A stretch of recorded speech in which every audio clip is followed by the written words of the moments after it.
আসসালামু আলাইকুম ওয়া রাহমাতুল্লাহি ওয়া বারাকাতুহু। আমরা মুসলমানেরা আজকে বড় কষ্টের ভিতরে আছি। আমরা মুসলমানেরা বড় নির্যাতনের ভিতরে আছি। আমরা মুসলমানেরা বড় নিষ্ঠুর আর কষ্টের ভিতরে আছি। তার কারণ এমনও কোনো দেশ আছে যা নিষ্ঠুরের মতো আমাদের উপর আঘাত হানছে। ফিলিস্তিনের মানুষদেরকে মেরে দিচ্ছে। গাজাবাসীদের আর কেউ দুনিয়ায় বেঁচে নাই। গাজাবাসীরা সব এক এক করে শেষ হয়ে গেল। মুসলিম জাহান চতুর্দিকে, তবু তারা দাঁড়িয়ে কেন দেখছে?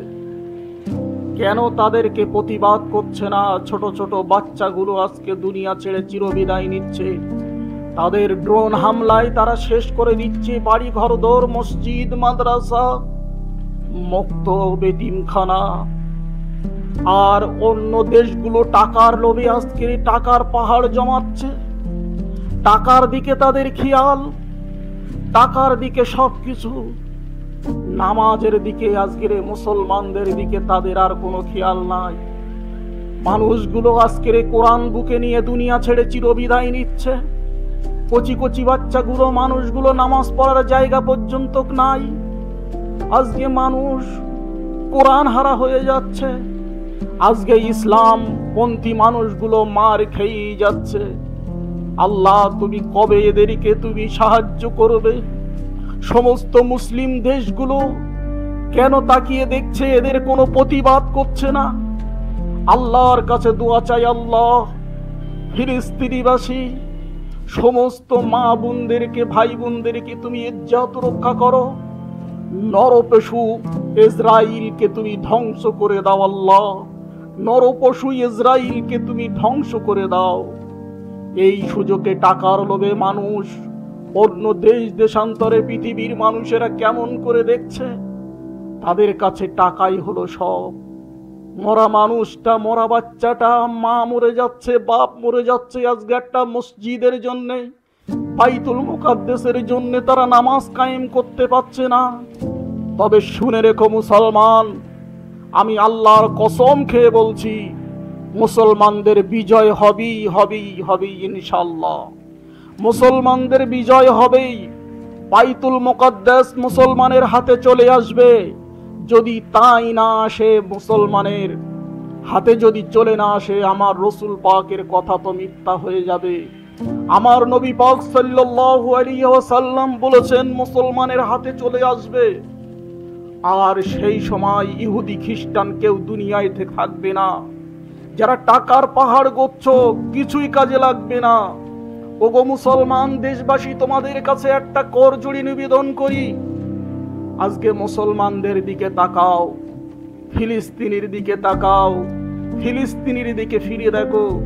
ফিলিস্তিনবাসীদের করুণ আত্মনাদ তোমরা একটু শোনো। তাদের নামাজ পড়ার জায়গা পর্যন্ত নাই, তাদের মাটি দেবার মতো লোক নাই। এমনকি ফিলিস্তিনে কোনো কাফনের কাপড় পর্যন্ত পাওয়া যাচ্ছে না। মানুষ মেরেই যাচ্ছে, তারা মেরেই যাচ্ছে। এর কোনো প্রতিবাদ হচ্ছে না। যা প্রতিবাদ টুকটাক হচ্ছে, অন্য মুসলিম দেশগুলো কেন দাঁড়িয়ে দেখছে? অন্য কোন মুসলিম দেশগুলো কেন দাঁড়িয়ে দেখছে? তাদের কাছে আমি করজোড়ে নিবেদন করি, আমার ভিডিওটা সমস্ত জায়গায় যেন ছড়িয়ে যায়, মুসলিম দেশে দেশে যেন পৌঁছে যায় এই বার্তা। তারা যেন মুসলমানের কাঁধে কাঁধ মিলিয়ে ওই নরপিচাস, নর পশুদের, ইসরাইলকে যেন ধ্বংস করে দেয়। আর তাও যদি না করো, শুনে রেখো মুসলমান, আমার আল্লাহর গজব অনিবার্য। আমার আল্লাহ গজব দিয়ে শেষ করে দেবে। আর শুনে রেখে দিও, ফিলিস্তিন আবার নতুন করে মুসলমানদের বিজয় হবে, মুসলমানদের বিজয় হবে, মুসলমানদের বিজয় হবে। বাইতুল মুকাদ্দাস মুসলমানের হাতে চলে আসবে। আর খুব বেশি দেরি নাই। শুনে রেখো মুসলমান, আমার বিশ্বনবী সাল্লাল্লাহু আলাইহি ওয়াসাল্লামের একটা হাদিসের কথা তোমাদেরকে জানিয়ে দেই। রাসূলুল্লাহ সাল্লাল্লাহু আলাইহি ওয়াসাল্লাম বলেছেন, খোরাসান দিক থেকে একদল মানুষ কালো পতাকা নিয়ে আগমন করবে। তারা এমন ভাবে এগিয়ে আসবে যে কেউ তাদেরকে থামাতে পারবে না।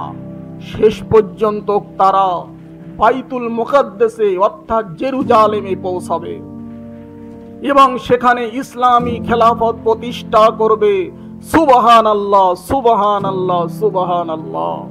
আরেকটি হাদিসে এসেছে, তোমরা যখন খোরাসান দিক থেকে কালো পতাকা আসতে দেখবে, তখন বরফের উপর হামাগুড়ি দিয়ে হলেও তাদের সঙ্গে যোগ দিও, কারণ তাদের মধ্যেই থাকবে আল্লাহর খলিফা ইমাম মেহেদী আলাইহিস সালাম, ইমাম মেহেদী আলাইহিস সালাম, ইমাম মেহেদী আলাইহি ওয়াসাল্লাম।